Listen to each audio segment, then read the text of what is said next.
Welcome to Refirement Life, the podcast for anyone navigating life transitions or planning to make life transitions to ensure your next years are your best years. Listen in for insightful, generous, and sometimes humorous conversation.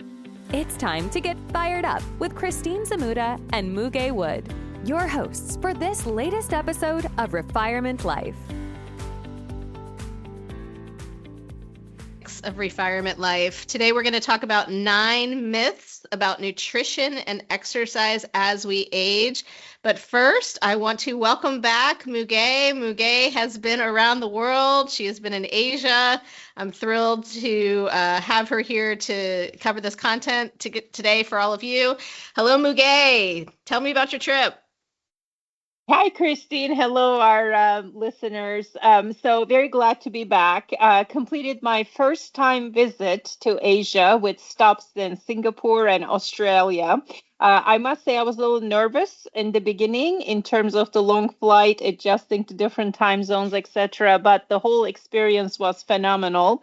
And it really gave me a base to fulfill my interest with flowers and animals. That's my thing. I love flowers and animals. And in Singapore, the highlight was the beautiful orchids, which is the national flower, the botanical gardens, and the zoo, of course. So that was fantastic. And then over to Australia, the beaches, the beautiful harbor of Sydney, the Opera House, the Harbour Bridge was incredible. So I am just most grateful to experience. It also gave me some renewed confidence that I can take on long flights. And now, as you and I were talking, any domestic flight within US, it just feels like it's nothing. I can just take it on, make a weekend trip out of anything. So it really expanded my sense of adventure and my world views. So most grateful and also glad to be back. That's awesome. That's awesome. I've been to Singapore and I've been to other places like Indonesia and Australia. Singapore, amazing service culture. I'm sure you saw some pretty unique things there, just that surprised you. What's the one thing that stood out? You mentioned the orchids. Is there anything else? Yes, so orchids for sure. But the other thing, Christine, now you asked that stood out is the amount of shopping that you can do. So we went to Orchard Road, which has a lot of shops. And I have never been really to a place where you have products on both sides of the street within 10 feet of each other, like a Starbucks. Wow. So the amount of shopping options is astounding, beautiful. And you can really enjoy it, mixed with some amazing lunch and high tea that makes a great day out of it, but also the beautiful parks. But I was just amazed, the availability of luxury shopping at its highest form. Fantastic. And I hope you got the chili crab.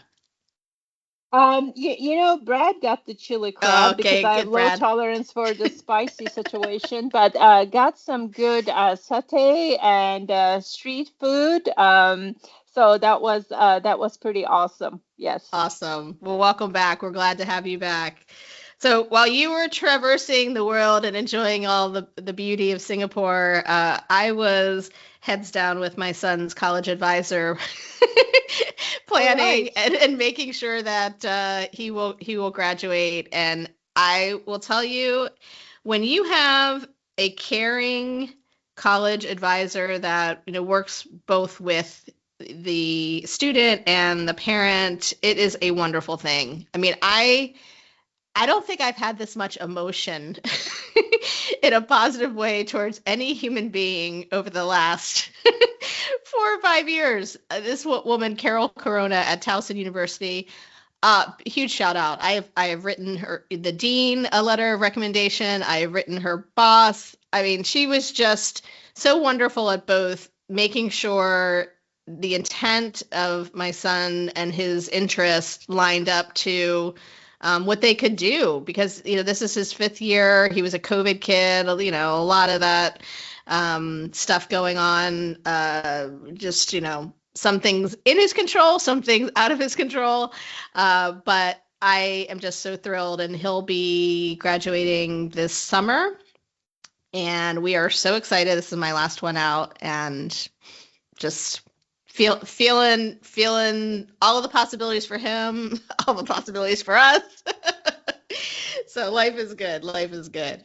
That is fantastic. I'm thrilled to hear that, Christine, and I appreciate the range of emotions we feel for those special occasions. It's a massive milestone, not only for your son, but for the family. I think it is somewhat unusual to have such a strong relationship with the advisor at college, because it seems like when our kids go to college, it turns into a bit of a black hole, and it is difficult to have those relationships. So that sounds incredible. So shout out with much gratitude to the advisor who can make such a difference, right? And it shows the extent of what you can do when you truly care, and really impact the trajectory of one's life favorably. So massive congratulations. When is the graduation? So he will complete in summer, and then they actually will have kids walk in the winter, because summer's a little bit lighter. Got it. Yep. Yeah. Okay. Yeah. So, but he'll be out in summer, which will be fantastic. Fantastic. Congratulations. And yes, a lot of possibilities for you, for your family, and for your son. Congratulations. That's terrific. Thanks. We see the light. We see the light. You see the light. It's within reach. It's within reach. You see the end of the road for this chapter. Yes.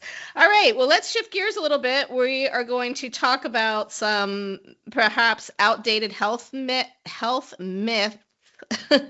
and some doable actions that we can do, because really, as we talk on the show, aging is not about decline. It's about redefining what's possible. So our first myth, and we hear a lot about this, is inflammation. And inflammation is just a normal part of aging.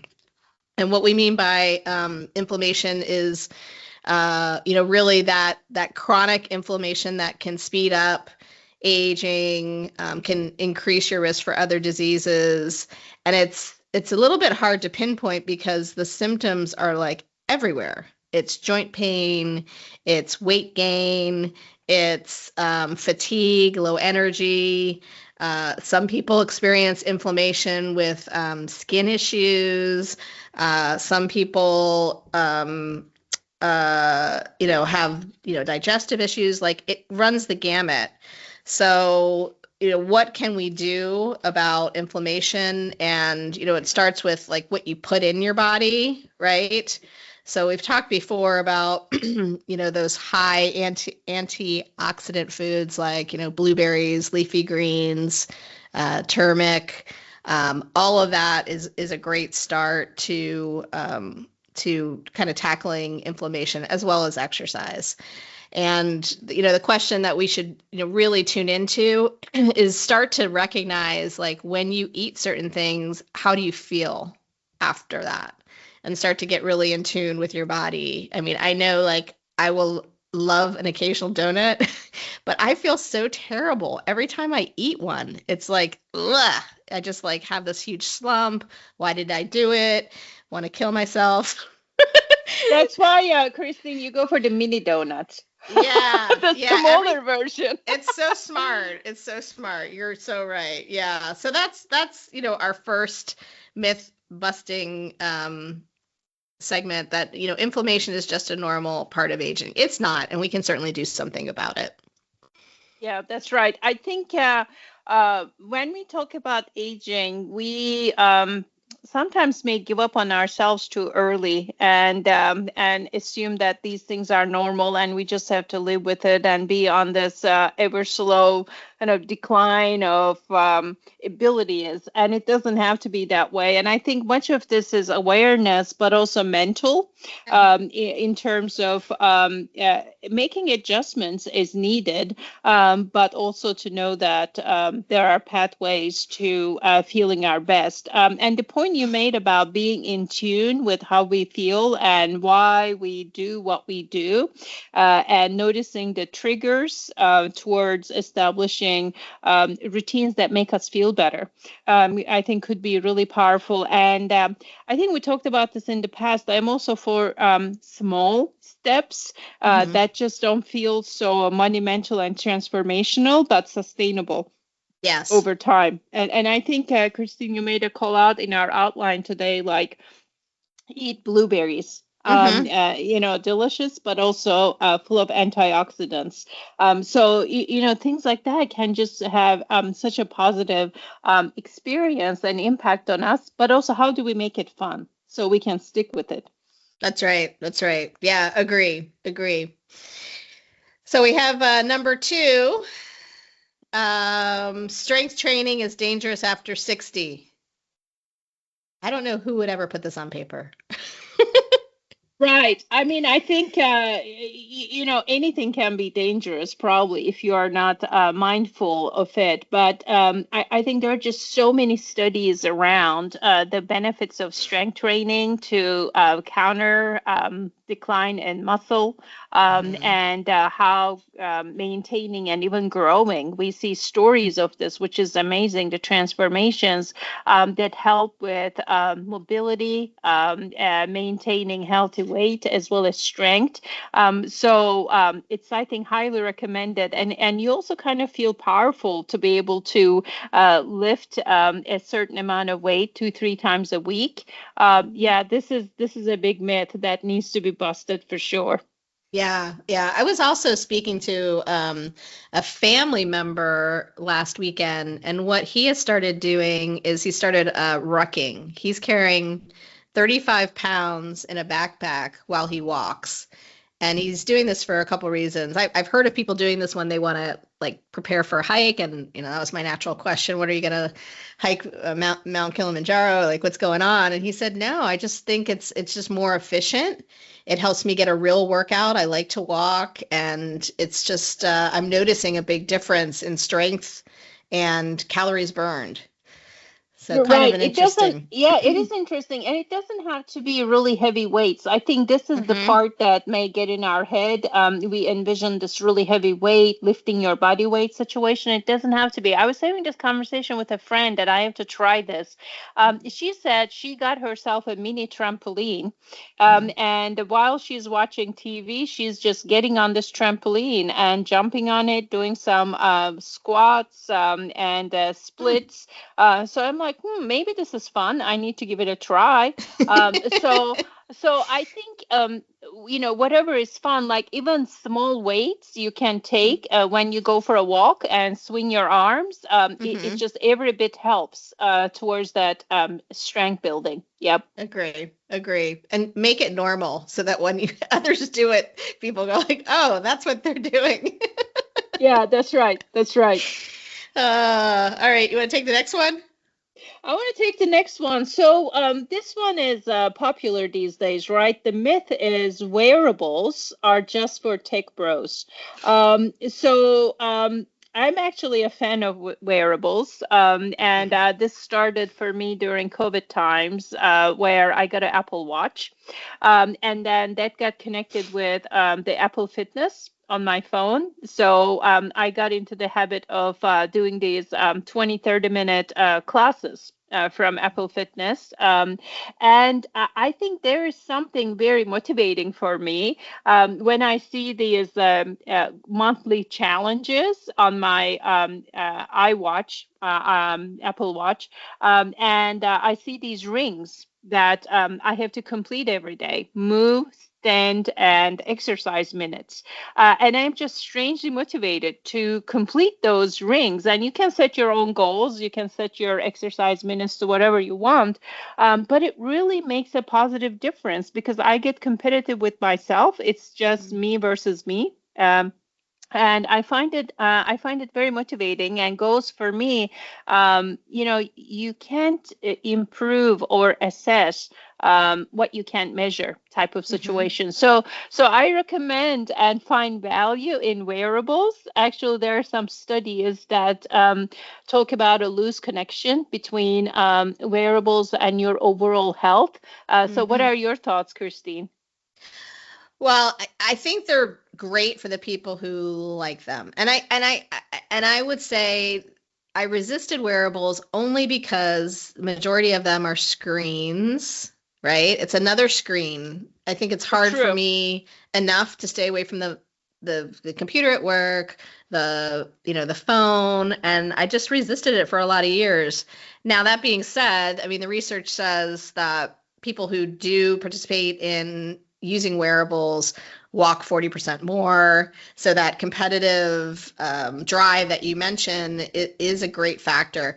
I've been thinking about an Aura Ring, which doesn't have a screen, but would still track some of the things that you care about: health, steps, heart rate, all of that, sleep. But I haven't Yeah, made that step yet. you're absolutely right. That was my concern initially because we are getting bombarded with so many notifications as it is, Mm-hmm. and having another one on my wrist. Do I really want to bring that on myself? But then the benefit kind of outweighed the impact. I am curious about the Aura rings as well. I can't Mm-hmm. say that I love the way they look. Right. However, people who use them, they get a lot of benefit, and you can track your sleep, your exercise habits. So I think probably it's worth giving it a try, and how you go. The other thing that I like, that I didn't think I would have, is we got these Tempur-Pedic mattresses some time Mm-hmm. ago, and it Mm-hmm. comes with the Sleep Insights tracker app, which I thought Mm. was completely unnecessary. And then I get these stats, and I'm like, okay, I'm actually feeling pretty good that I ended up sleeping this much or didn't, and it kind of gives you additional insight that I think is valuable. Yeah, and if you can take that and just know to act on it and not stress about, oh my God, I didn't Right. sleep. Oh my God, I'm gonna get Alzheimer's early. Oh my God, what am I gonna do? You know? Uh, Yeah, yeah, information creates can more be, stress. Yes, yeah. yes, that's right. All right. Well, I think I am gonna jump in that pool and see what happens with, an Aura Ring or something like that. I'm gonna do some more research on it and maybe report in on another episode. Another myth: you have to sweat like crazy to stay in shape. Muge, are you a sweater? Well, I think I only sweat when I go outside in Houston in July and August. Yeah, I So think you just, everybody's a sweater in Houston. yeah, everybody's a sweater in Houston. So I think, I feel like I am really accomplishing something when I sweat during exercise. And if I am not sweating, I feel like, okay, I must not be, getting something out of it, which is not really true. Walking, I think, is one of the best exercises we can do, accessible anywhere, and it's very enjoyable, and you don't have to sweat necessarily. And I think for me, this is also along the lines of, do you have to exercise 2, 3 hours a day to get the benefit? And I think it is really what you do and how you do it that makes the difference. You can be very targeted with what you want to improve upon and still get a lot of value without sweating like crazy. However, I will say when I sweat, I feel more accomplished in context of exercise. Yeah. Yeah, I think like sweating is usually cardio, right? I mean, when you really get your Yes. heart rate up, and tennis court, I'm certainly, uh, putting out a lot of energy there. One fun factor during this research, it said that you can actually burn 200 to 400 calories an hour gardening. And Wow. and I didn't think about that, but now that I have thought about it, you are mostly like squatting and bending up, and then you're digging, and you're probably, lifting bags of mulch, like whatever you're doing. It is a very physical exercise. And for those who love being out in nature, that's a great thing to also take into account. I think that's a great point because it doesn't have to be gym membership. Mm-hmm. I think there is a lot of value in also the household tasks. I've seen this from my mom. Mm-hmm. She's been pretty strong most of her life. No gym membership, but she walks everywhere. Mm-hmm. She has done all of her housework most of her life, and she's strong. Mm-hmm. And I think there's a lot of value in just being active, doing your own job. Yeah, for sure. All right, we're on number 5. Number 5. So this one is an interesting one that impacts all of us. I think the myth is gut health doesn't really matter after 60.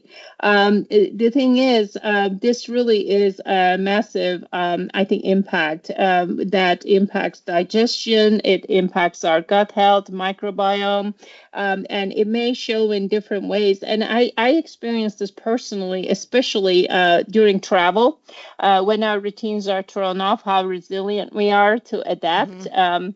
And I think the connection between brain and gut is also pretty strong. So the gut health is foundational. So what can we do about it? Especially considering it may make up and influence 70%, up to 70% of our immune system. What I like based on what some of my friends are saying is plant forward diet. So I like the term plant forward, just mindfulness and focus to incorporate plants in your diet. So when we go out to eat, this friend of mine, she's like, okay, where is the plant component of this meal? So we have to add it. Whatever it is, lettuce, tomato, cucumber, kale, whatever it is, we just need to see some type of green next to the fries. So, so that they cancel each other out. they do cancel each other out, and thinking about the variety of what we consume, and I think eventually for all of us, we are going to find and enjoy a combination of fruits and vegetables that help, and it is so foundational to how we feel. Back to the point of how we feel about what we eat. What are your thoughts, Christine, on this sort of ongoing debate on supplements, prebiotics, probiotics? Should we be taking a bunch of stuff, or is it the natural way when we eat healthy that our body can cleanse itself and maintain our gut health? Yeah, I think it's probably a mix of both, right? I mean, supplements can be good, but you also never know like what's really in them, right? So that's one challenge. I've been a fan of fermented foods like kombucha, a little bit of kimchi here and there, but yogurt, of course, is another like good fermented food, and that seems to just make me feel a little bit better.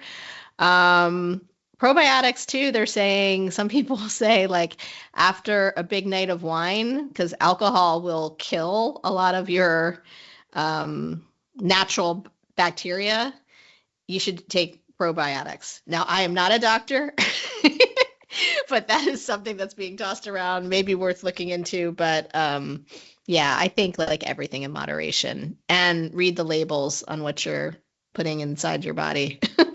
Right, that's a good point. I don't think you can make up for poor nutrition habits by popping cocktail of supplements into ourselves. I mean, I think that perhaps there are targeted ways to make up for a particular vitamin deficiency, etc. But I am a fan of the Chobani yogurts, and I am hoping that's a healthy habit. They seem to have a good mix of protein and convenience and taste and flavor to it. So I think going towards more natural path to make up for it is a good thing. What I read and hear and get guided by is actually our bodies are amazing in cleansing and maintaining, as long as what we put into them is relatively decent. So they are not, our bodies are not overly taxed trying to process excess waste and processed foods. Right. Makes sense. I'm going to take these next two because the first one we touched upon, walking isn't real exercise. And what the research says is just 11 minutes of brisk walking can extend your life. So that's something that we should all try and work in. The next one was kind of interesting is the myth number 7, you'll feel thirsty when you need water. And what the research says is aging actually dulls our thirst cues. So you may not know that you actually need water as much as you did when you were younger. So, thinking about that, even mild dehydration can cause like brain fog, fatigue. And, I'm seeing a lot of my girlfriends now at the tennis courts. They're bringing these huge water bottles, which is like their water for the day. I mean, these things are like, it's like a mini like little, it's just, I don't even know how they carry it. Like they're so heavy. But people are getting really obsessed and probably rightfully so on the amount of water that you drink each day. So something to consider. Something that I do that I think is helpful for me personally is I drink a big glass of water right before I go to bed. It doesn't wake me up. I'm like a good sleeper. And then in the morning, I drink a big glass of water even before I brush my teeth many times, just to work that in. And it's a habit, so it helps. Thinking about, what might work for you. I mean, we should probably 8 to 10 glasses a day, right? 8 ounces, which is probably, if you're exercising too, you got to factor in, what am I expending to bring that back? I think it's one of the best things we could be doing for ourselves and being mindful of that. I love how you are working it into your routine, Christine, without even thinking about it. And another one that I try to work in with some success is drinking a glass of water before the meal. Or during. So, I mean, ultimately, water still is the probably best beverage of all time, as opposed to any other mode of hydration, sports drinks, etc. They are fine, I think, with electrolytes, etc. But water is incredible, especially when traveling. It makes a real difference in how we feel and recover. Yeah. And one thing, though, I do get tired of drinking just plain water, I'll have to admit. So one thing that I do that helps me drink more is I'll do like a 90% pour of water, and then I'll do like 10% of an organic low fat lemonade or something, just to give it something. A little bit of flavor. Yeah. So let me ask you this. How about your preference on sparkling water versus still? Does that add a point of interest, or does it matter? I'm probably a still most of the time, except for when I travel, it's always sparkling. It just feels that way. Yeah, gotta sparkle time to time. Exactly. All right. I'll take the next one. I'll take the next one. So this one is a big one as well. The myth is older adults don't need much protein. And it's actually quite the opposite based on the studies. We actually need more to preserve our muscle mass and strength. And we typically are we really should aim for 1 to 1.2 grams of protein per kilogram of body weight daily. So that's actually a lot of protein.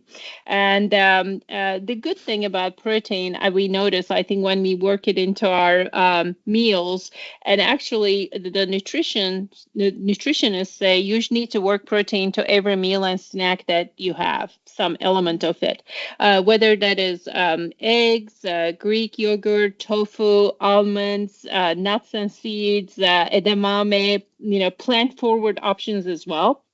I think I feel it when we are mindful about it, how it helps us feel fuller longer, and helps with preservation of muscle and recovery as well. When I worked with nutritionists in the past, just to sometimes put myself back on track when I feel like I'm getting off the rails, and the common thing that I hear is just not eating enough protein. We are just not eating enough protein.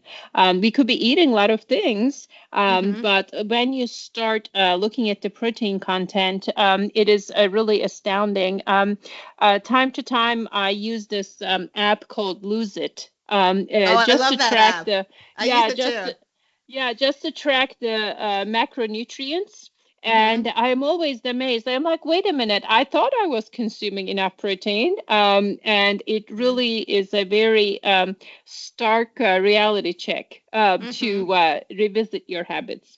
Yeah, that's a good one. I think I should, put more attention there for sure.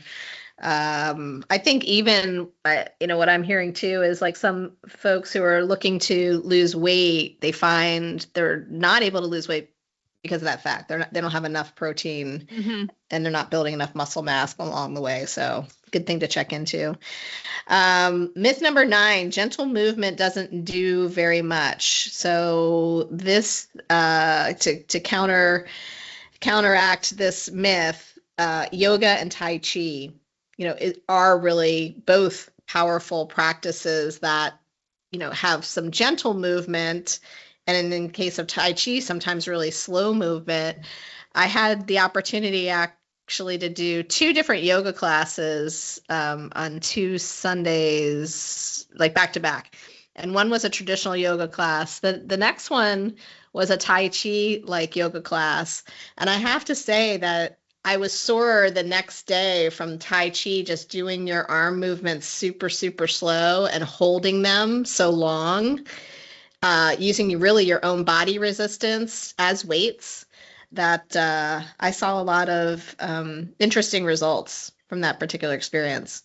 That's amazing, and I'm really glad you mentioned it, Christine, because I sometimes see people doing Tai Chi in our neighborhood, and I look at it as I'm walking. I'm like, not much is happening. Like it looks like they are just standing, but then it makes a lot of sense. Ability to hold the position, and we see it in yoga, whether it's plank or Tai Chi, is actually more difficult than it looks. I experienced the variation of that when I tried some of the bar classes at the gym that I go to, Those are which tough. are also which are also fun, and there are a lot of targeted, whether it's core or legs or arms or flexibility and range of motion.